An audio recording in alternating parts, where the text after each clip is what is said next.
எங்க நீ குழந்தை காணும் குழந்தை பிடிக்கும் எங்க காணும்னா கோவில் விட்டுட்டேன். தாத்தா படிக்கட்டா அது என்னன்னு தாண்டி போன அளவுக்கு ஒரே மட்டும் தாத்தாவோட தாத்தா நான் எல்லாரும் போனா பூக்காரி என்ன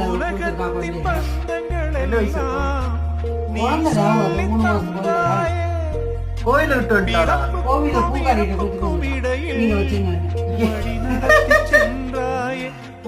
ராதோட தாத்தா கட்டபடி கட்டினார்.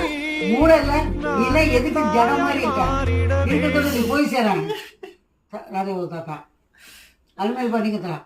ராஜு பச்சார் படார் படார் படார்னு வச்சார். இப்படி குழந்தைய திரும்பி அவள்கிட்ட கொடுத்துட்டா இவளையாவது கொடுத்துட்டு வந்திருக்கலாம். நரசிம்மன் குதிக்கிறான். என் குழந்தை எங்க என் குழந்தை எங்கன்னு எங்க அம்மா தாத்தா தலை தலை தலை அடிச்சு ஓடுறான். என் குழந்தைங்க என் குழந்தை எங்கன்னு. கப்புக்கு சங்கரி பெரியமா மூஞ்சி தானே.